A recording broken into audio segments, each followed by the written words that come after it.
राज्यातील हजारो माध्यमिक शिक्षकांसाठी आजची माहिती ही अत्यंत महत्त्वाची आहे. शहरी भागातील शाळांमध्ये अतिरिक्त ठरणाऱ्या शिक्षकांना सेवा संरक्षण मिळणार की नाही, 9वी आणि 10वीच्या एकत्रित पटसंख्येचा नेमका नियम काय आहे, 40 विद्यार्थी असतील तर 3 शिक्षक कायम राहतील का, आणि शहरातील शाळांसाठी अंतराची अट शिथिल करण्याबाबत शासनाने नेमका कोणता खुलासा केला आहे, या प्रश्नांची उत्तरं आज आपल्याला या व्हिडिओच्या माध्यमातून मिळणार आहे. या सर्व प्रश्नांची उत्तरं विधानसभेमध्ये माननीय शिक्षण मंत्र्यांनी अधिकृतपणे दिलेली आहे. त्यामुळे हा व्हिडिओ संस्थाचालक, मुख्याध्यापक यांच्यासह शिक्षकांसाठी सुद्धा तेवढाच महत्त्वाचा आहे. आत्मीय शिक्षक बंधू आणि भगिनींनो, नमस्कार. मी माझ्या शैक्षणिक यूट्यूब चॅनलमध्ये आपल्या सर्वांचं सहर्ष स्वागत करतो.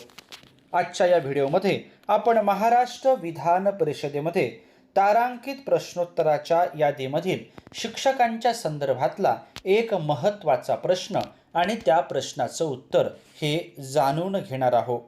सदर प्रश्न गुरुवार दिनांक 25 जून 2024ला सन्माननीय सदस्यांनी विचारला होता. अशाच प्रकारचे विविध शैक्षणिक अपडेट्स जाणून घेण्यासाठी माझ्या या चॅनलला सबस्क्राईब करायला विसरू नका आणि आपल्याला हा जर व्हिडिओ आवडला असेल तर जरूर लाईक करा, अशी नम्र विनंती मी आपल्याला या व्हिडिओच्या निमित्ताने करतो आहे. सुरुवातीला आपण जाणून घेऊ शकता, पहिला जो प्रश्न होता तो गडचिरोली जिल्ह्यातील पेसा क्षेत्रातील कंत्राटी शिक्षकांना नियमित सेवेत सामावून घेण्याबाबतचा. आणि त्यानंतरचा दुसरा प्रश्न आहे तो राज्यातील शहरी भागातील शाळांसाठी अंतराची अट शिथिल करून अतिरिक्त ठरणाऱ्या शिक्षकांना सेवा संरक्षण देण्याबाबतचा. सन्माननीय सदस्य श्री किरण सरनाईक सर यांनी हा महत्त्वाचा प्रश्न विचारला होता. आता आपण प्रश्न आणि त्या प्रश्नाचं उत्तर जाणून घेऊया. सन्माननीय शालेय शिक्षण मंत्री पुढील गोष्टींचा खुलासा करतील काय? प्रश्न पहिला होता, संच मान्यतेच्या दिनांक 15 मार्च 2024 रोजीच्या शासन निर्णयानुसार इयत्ता 9वी व 10वीच्या तुकड्यांमध्ये प्रत्येकी 20 पेक्षा एकही विद्यार्थी कमी असल्यास त्या स्तरावरील 3ही शिक्षक अतिरिक्त ठरवले जातात. हे खरे आहे काय? या संदर्भातलं दिलेलं उत्तर होतं की हे खरे आहे. त्यानंतरचा प्रश्न दुसरा असल्यास शिक्षक संघटनांच्या मागणीनंतर माननीय मंत्री महोदयांच्या बैठकीमध्ये इयत्ता 9वी व 10वी या दोन्ही तुकड्यांमध्ये मिळून किमान 40 विद्यार्थी संख्या असल्यास आणि संबंधित शाळेपासून 3 ते 5 किलोमीटर अंतरावर अन्नशाळा उपलब्ध नसल्यास त्या शाळेतील शिक्षकांना अतिरिक्त घोषित न करता सेवा संरक्षण देण्याबाबत निर्णय घेण्यात आला आहे. हेही खरे आहे काय?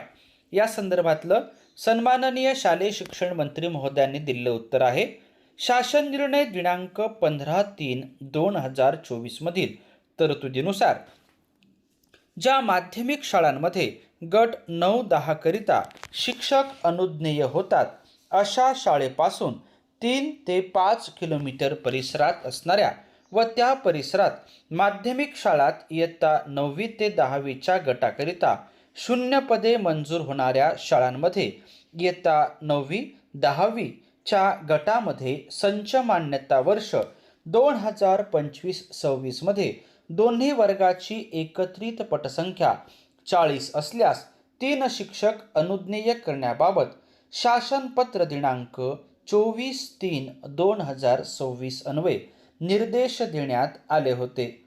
त्यानंतरचा प्रश्न तिसरा असल्यास शहरी भागातील अनेक शाळा 1 ते 2 किलोमीटर अंतरावर असल्यामुळे सदर अंतराच्या अटीचा लाभ शहरी शाळांना मिळत नसून इयत्ता 9वी व 10वी मध्ये एकत्रित 40 विद्यार्थी संख्या पूर्ण असूनही संबंधित शिक्षक अतिरिक्त ठरत आहे.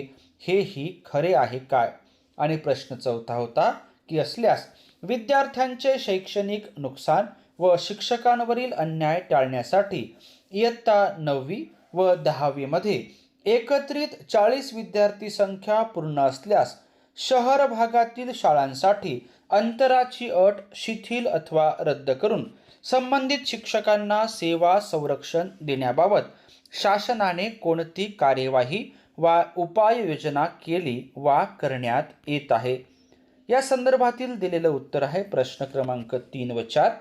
शासनपत्र दिनांक 11/5/2026 अन्वये उक्त दिनांक 24/3/2026च्या निर्देशामध्ये बदल करून शासन निर्णय दिनांक 15/3/2024 मधील निकषांच्या अनुषंगाने इयत्ता 9वी-10वीच्या ग्रामीण व दुर्गम भागातील विद्यार्थ्यांची गैरसोय होऊ नये म्हणून वर्ष 2025-26ची संच मान्यता करताना दोन्ही वर्गाची एकत्रित पटसंख्या 20 किंवा त्यापेक्षा अधिक असल्यास 3 शिक्षक अनुज्ञेय करण्याची सवलत देण्यात आली आहे. आणि प्रश्न 5वा होता की नसल्यास विलंबाची कारणे काय आहेत? आणि त्याचं उत्तर आहे प्रश्न उद्भवत नाही. सन्माननीय सदस्यांनी शिक्षकांच्या संदर्भात आणि विद्यार्थ्यांच्याही संदर्भात एक महत्त्वाचा प्रश्न हा सभागृहामध्ये उपस्थित केला होता. या प्रश्नाला सन्माननीय शालेय शिक्षण मंत्री महोदयांनी दिलेलं उत्तरही तेवढंच महत्त्वाचं आहे. सदर प्रश्न आणि उत्तर आपण या ठिकाणी जाणून घेतल्याबद्दल आपल्या सर्वांचेच मनापासून धन्यवाद. आणि जर आपण या व्हिडिओला लाईक केलं नसेल तर जरूर लाईक करा आणि चॅनलला सबस्क्राईब करा ही पुनश्च नम्र विनंती.